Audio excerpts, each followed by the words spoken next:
Wormholes, particle physics, extra dimensions. Are the wonders of so-called reality really what they appear to be? Or do we exist in an elaborate hologram? Is our universe the result of random activity or the result of intelligent design? If a creator was involved, can we discover him through our perception of divine order? This is Into the Multiverse with Josh Peck. Welcome to Into the Multiverse. I'm your host, Josh Peck. Today we wanted to talk about miracles, dreams, and even visions from God. With me in studio is my lovely, beautiful wife, Christina. How are you doing? I'm great. How are you doing, honey? Oh, I'm doing great too. It's good to hear that you're doing good. And a lot of people have been writing in and asking, how is baby Adam doing? Oh, well, Adam is doing great, guys. Thanks for asking. He's 3 months old now. We're coming up on December. Well, today is December 13th, so he turned 3 months yesterday. He's doing great. He's starting to teeth. Drooling a lot. Yeah, keeping us up. Keeping us up at night. Gnawing on everything. Yep, but we let him get away with it because what are we going to do? We're not monsters. No. But yeah, he's doing great, and we both want to thank you all so much for writing in and giving us all your encouragement and prayers and everything. It's been great, and also thank you for sticking with the show through all those pre-recorded episodes that we had to do, which we're finally through. Every single week, my lovely, beautiful, pregnant wife. Now they don't have to hear that again, at least for a little while. Hopefully not for a few years. Yeah, we'll see. You know, it's all up to God. But I think that this topic is really, I think it's a good one given the holiday season and all that, talking about miracles of God, true miracles of God. And if you have some at home that you would like to email to us, you can email me at jpeck@skywatchtv.com. Or you can just, if you're watching this on YouTube, you can put a comment in the comment section below and let us know if you've ever had a dream or vision or a miracle of your own from God. And actually, that brings us to the part in the show where you tell us where people can find us if this is their first time watching. If it is your first time watching, welcome. You can find us on youtube.com/Into the Multiverse. You can go to our Skywatch TV homepage at skywatchtv.com. You can scroll down, and on the right-hand side, you'll see a banner with our picture on it. It says Into the Multiverse. And if you have Roku, you can check us out on Roku under the Skywatch TV channel. Yes, definitely. And make sure you do subscribe. It's very important. So I guess we could start with one that you actually talked with Sharon Gilbert about on Skywatch Women One-on-One, which if you haven't had a chance to do so, go ahead and subscribe to Skywatch Women One-on-One. It's its own YouTube channel. They got about 500 or 600 subscribers right now, so they could definitely use some.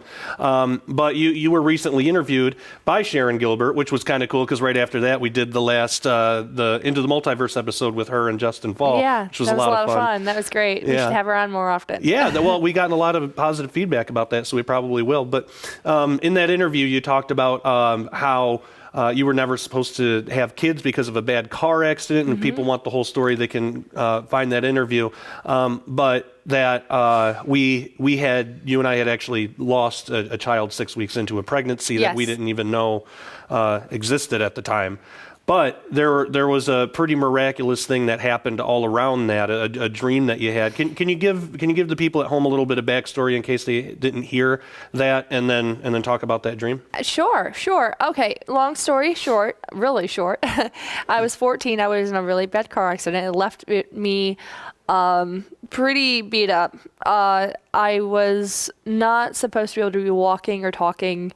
I was supposed to be paraplegic, and they told me that I would never have children. And if I did ever conceive, I would never be able to carry. And the chances of me conceiving were very, very slim. But yes, we were married October 24th, 2009. And January 2010, I was having a lot of pain. And I was working at a doctor's office at the time. So I ran next door to the doctor's office because one of the physician's assistant at my office told me that I should probably get checked out by an OBGYN. So I went over, they checked everything, and they asked me if there was a chance that I'd be pregnant. I said, very unlikely. And, 3 days later, they called me at the doctor's office and they told me that I had been pregnant. There was still HCG in the blood. And because it was so early in the pregnancy, I did not need a D&C. It was, I just remember having lots of pains that they thought maybe there would be cysts, but no, it was a miscarriage. And so I remember I didn't tell you for 3 days. And well, later that year in 2010, in May, around Mother's Day, I was crying in bed. I remember you were up. I think a friend of ours was over. You were out hanging out with them in the living room. And I was crying and just asking, God, if about everything. Because I remember as a young girl, I'd have dreams about having a baby girl. And after I had that miscarriage, I was like, you know what? That was probably our baby girl. And sure enough, I did have.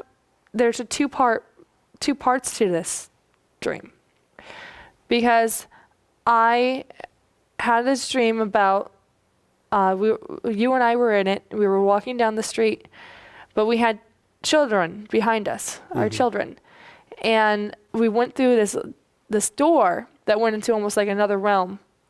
And I remember looking behind me and seeing 2 boys and 2 girls. And we were all laughing and talking. And then there was, out from the shadows came this very tall, a tall young girl with long dark hair. And she came up to me. She's like, "Hi, Mom." And I knew instantly that was the one that we lost. And we had a name. We named her. Her name was Raylan Elizabeth. Yeah. And so I saw her in that dream, and I introduced those children behind me to that. I'm like, "This is your older sister. This is, we never knew her." And I woke up from that dream kind of confused, because I had lost a baby. There's no way I'm ever going to be able to be pregnant. Well, a couple weeks later, I had another experience, because I was crying again. Like, could I please see my daughter again? Could I please see Raylan? I was, I just, in the middle of praying and asking God, I found myself walking through this beautiful meadow.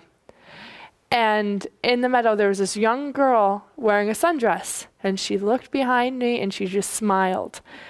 But she looked different. When I woke up, I thought, "Oh, that's weird." Her hair was different. Because in the original dream, it was long dark hair. This was long, kind of reddish blonde hair. Well, not long after that, I found out I was pregnant with Jacqueline. When Jacqueline was born, she was born with red hair. Yeah. So I took that as a sign of, and it hit me when I looked at our daughter, when she was born. I said, "You were the one. Yeah. You were the one that I saw." And I just, after that, I knew everything was going to be okay. And I knew that in the dream that I had when I saw the one that we had lost, that those children behind me were our children that we would have. It's amazing. So it was a miracle, and everything they told me I was not going to do, I've done. Yeah, you weren't supposed to be able to walk or even feed yourself, or definitely not have kids. And you're more able-bodied than I am. I don't know about that. I still have lots of aches and pains from it, but it's amazing though. We certainly serve an amazing God, and we're told in Scripture that God can work all things together for good, and that doesn't mean that everything will be good. A lot of things are going to be heartbreaking and just all around bad, but with God, He can work those things together for good, and I definitely believe that He did that in our case. We did have to go through the miscarriage, and that was hard for both of us, especially because we didn't know if that was just going to be what happens, for our whole lives. And we had talked before that, and we were going to adopt if we couldn't have our own kids. But I know around that time, around that time too, I also, and these were completely independent of each other, but I also had a dream that we had 4 kids.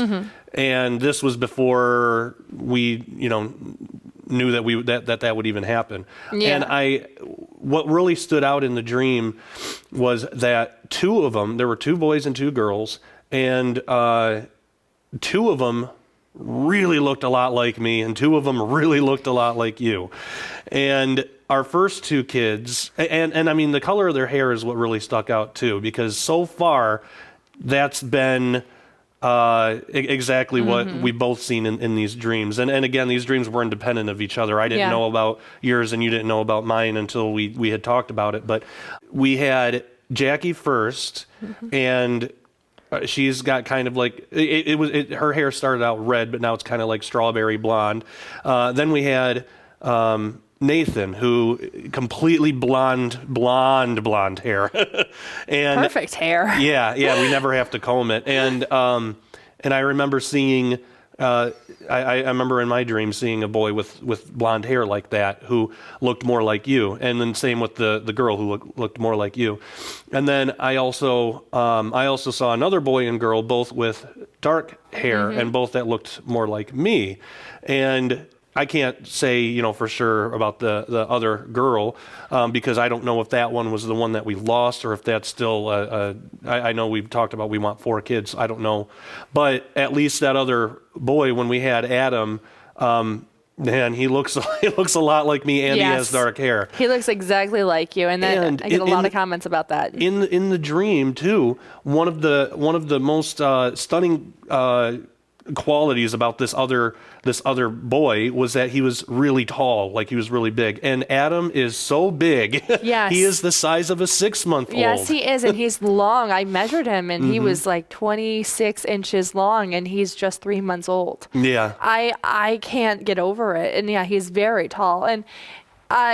And he still is holding on to that dark hair. Now, Nathan was born with dark hair, but it quickly changed to blonde. Like, by the time he was 3 months old, it was starting to come in more blonde, and the dark was all gone. Yeah. Like, no dark hair. And Adam still has the dark hair. It's incredible. But yeah, he's very tall. Yeah, it's amazing. Well, we're going to talk about some more miracles and dreams and visions and things when we come back. We want to tell you how you can actually help some kids in need this holiday season. So we'll be right back after this. You can save the life of a child in desperate need of a family. Children in foster care are at high risk for drug and alcohol abuse, early pregnancy, violence, and jail time. And they're often in foster care because their birth parents just weren't up to the job. That's where Royal Family Kids steps in, showing these kids love, compassion, and the model of what a loving family looks like. And most important, by being family, we can share the gospel of Jesus Christ with them. At Skywatch TV and Whispering Ponies Ranch, we're proud to partner with Royal Family Kids, and you can help through your financial gift. For your donation of $25 or more, we'll send you 2 books, From Despair to an Heir by Wayne Tesh, the founder of Royal Family Kids, plus A Legacy of Hope, compiled from 25 years of stories from Royal Family Kids camps. And we'll include the DVD of the film Camp, featuring true stories from real-life campers at Royal Family Kids camps. To donate, call 844-750-4985. That's 844-750-4985. Or log on to skywatchtvstore.com. Welcome back to Into the Multiverse. If you haven't had a chance to do so, make sure you subscribe. If you're watching this on YouTube, you can do so at the little subscribe button in the corner of your screen.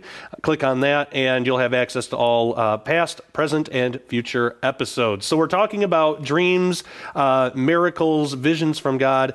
And I had a strange one, and it was weird because a lot of these that we've had happened at that trailer, and we've told some of the stuff on this show about the paranormal things that happened at that trailer, which is really dark, demonic stuff. But a lot of that, I think, was a couple different things. First, a lot of it was brought on because for some of that time I was into New Age stuff, and I had backed away from Christianity, and I was getting into a lot of New Age stuff like astral projection and just these terrible things that I shouldn't have had anything to do with. So I think that opened a lot of doors for that place.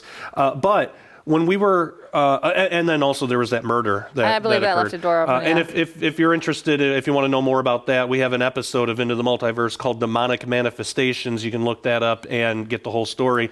Well, at least more of the story. The whole story would take, I would take a long forever. Yeah, so I mean, throughout this whole show, people will get, not just this episode, but the whole show, people will get bits and pieces of that. But as we were kind of coming back to Christianity, well, you had never fallen away. You didn't fall away from it in the way that I did, but you kind of had backed off a little bit too I did. for other reasons.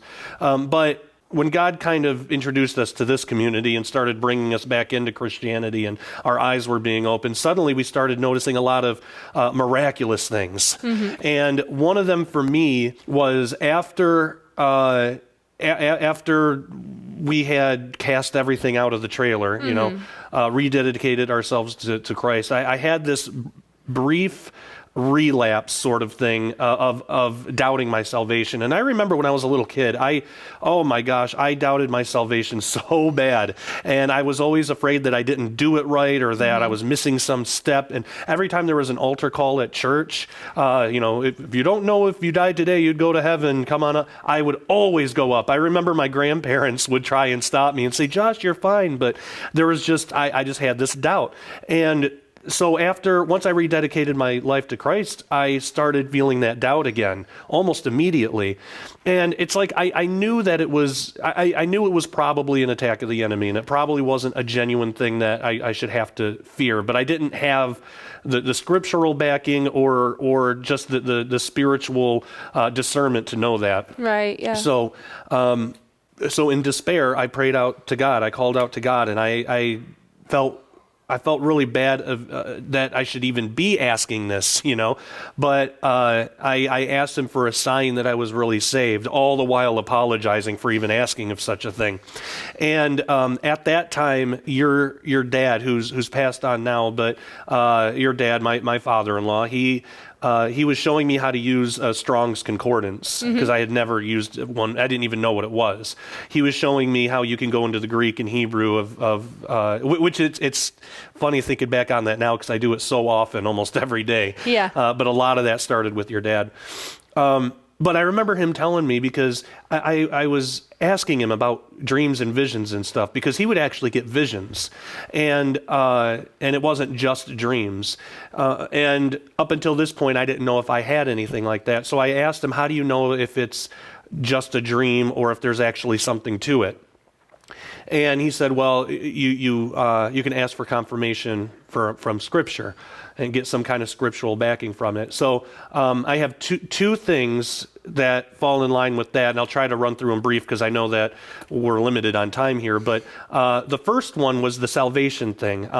After I called out to God, I don't know if this would count as a vision. It wasn't a dream. Vision, I didn't see anything, but I heard something, and I had never heard anything like this before or since.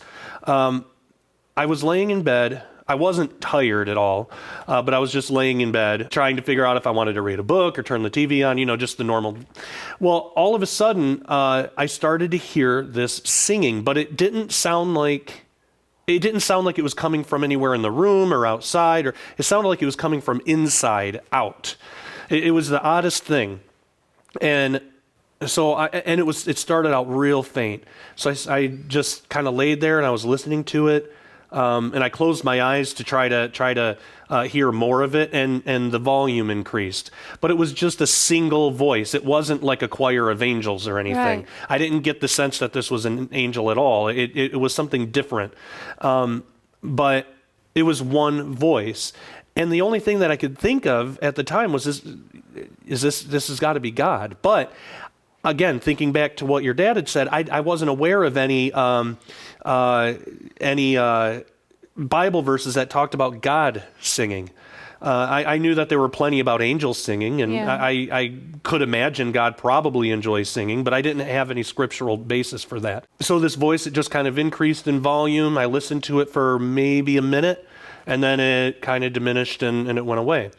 And it was so odd and unique and really beautiful. I mean, there wasn't anything unpleasant about it, but I just didn't know what to do with it. So I got out the concordance, and in the actual book version, this was before I knew that there was a version online, Right. where you can just search a keyword. But I had the actual big book where you can look up a word and then go through every verse. So I looked up singing, every form of the word sing to see if there was any verse that talked about God singing. And it took a long time because there's a lot of talk about singing in the Bible, but there's one verse that talks about God singing. Yes. And I actually have it here. It's Zephaniah 3:17, which at this time I was just getting into the Bible. I didn't even know the book of Zephaniah existed. It's such a little book It is. in the Old Testament. Yep. And, I was raised Baptist, so we were primarily New Testament, if anything. But I didn't even know this book existed. But listen to this. It was Zephaniah 3:17. I'm going to read the whole thing and then I'll break it down. But it says, "The Lord thy God in the midst of thee is mighty. He will save. He will rejoice over thee with joy. He will rest in his love. He will joy over thee with singing." So the very first thing that popped out was the singing thing. But get this, the Lord thy God in the midst of thee is mighty. That word midst means the middle, in the center, in the center of you. I heard this from inside. Yes. Now I would recognize it as inside my spirit because that's where God dwells. If we're saved and we find our rest in him, then he dwells in our spirit. So the Lord thy God is in the midst of thee is mighty. He will save. That was the very thing I was worried about, that maybe I'm not saved. How do I know I'm really saved? He will rejoice over thee with joy. So I wasn't a disappointment to him. I wasn't, he didn't hate me forever for getting into this new age stuff. Right. He forgave me and he was actually happy that I was coming back to him. He will rest in his love. He will joy over thee with singing. So out of love, he was singing to me to let me know that everything was going to be okay. Yeah. And that was absolutely phenomenal. And I'll never forget that. That's amazing. Speaking of like songs and music, I would have dreams ever since I was a little girl about creation. And there was music to it. Oh, wow. There was the most beautiful heavenly sounds I've ever heard. I remember there was one dream in particular where I was with a group of people, like a lot of people. I don't know who they are or what they are, but my family was there. We were standing on this platform, this like big rock, and looking at it, it looked like what you would find on an asteroid, like that kind of texture. Yeah. And this is way back before I even knew what an asteroid was. I remember I was standing there, and I was looking out, and I just heard this beautiful voices singing, and looking, and we were like floating in this dark, empty space. And then looking over, I saw the most beautiful structures. Like I have no idea what these are. They were crystal-like, and when they would rub up against each other or hit each other, it was like the most beautiful, crisp, clear chime. Oh, wow. And then I saw things coming together and being created, and then like the planets forming, and then and the sun. And things being just to music, Wow, coming together in song, and then it started. The platform we were standing on started to break apart almost, and like this beautiful like dust came up, like this. It's almost like, I guess, stardust. I don't know, but this dust came up and it started to just swirl and turn it into. It was being created into something, and I don't know what, but it was all to music. Wow.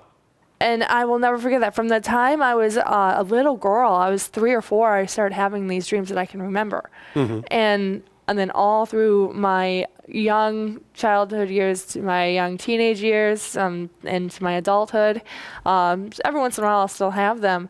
But I remember just everything being like created to music. Wow. That's awesome. It's amazing. Yeah, that's really cool. We do have a couple more of these that I want to get through. We only have a couple minutes left, but I can talk about one and go through this quickly.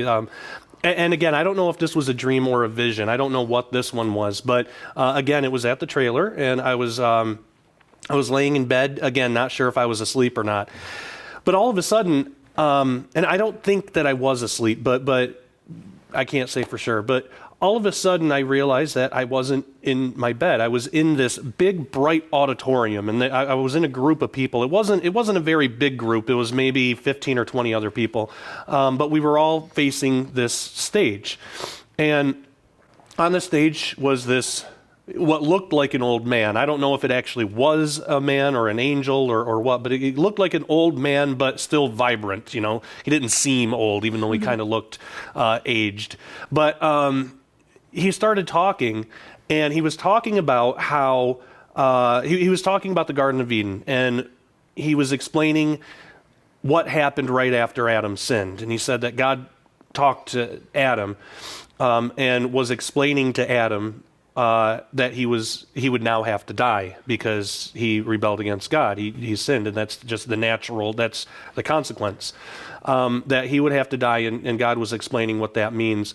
But God still comforted Adam. God told, and again, this is just the dream. This, you can't point to a Bible verse that says all this stuff. Right. But in the dream, the guy was explaining that God still comforted Adam, and told him not to worry, that God told Adam, don't worry, I would rather lay down and die than to be eternally separated from you. God was telling that to Adam. And then the guy, the old guy, kind of paused for a second, and he got this smile, and we were waiting in anticipation to see what he was going to say next. And he said, and that's exactly what he did on the cross. And right when he said that, just the overall emotion in the room, everybody in the room, we all started weeping and crying and praising God. It was the most beautiful thing. Like it. Wow. Yes. And of course, I mean, we know that, but it's just for somehow in that state, wherever that was, whether it was heaven or what, I don't know, but there was something different about it. There was more of a fluidity to emotion, because I remember after that, I started to feel myself being pulled back, and things started to get denser and more solid, and I was having a harder time feeling all those emotions. And when I came back, when I was back in physical reality in my bed, I realized that the little bit of that I was able to retain was just a sliver of what it was, of the overall emotion and just the beauty of it. And I can't even get close to feeling how that made me feel, at that time. But wow, we are out of time. Oh. Speaking about time, I can't believe it. That went by fast. It does. Well, if you have any dreams, visions, miracles that you want to talk about, leave a comment in the comment section below if you're watching this on YouTube, or feel free to email us. You can email me at jpeck@skywatchtv.com. We'd love to hear what you have to say. So all that being said, we hope that the holiday season goes great for everybody. And until next time, take care and God bless.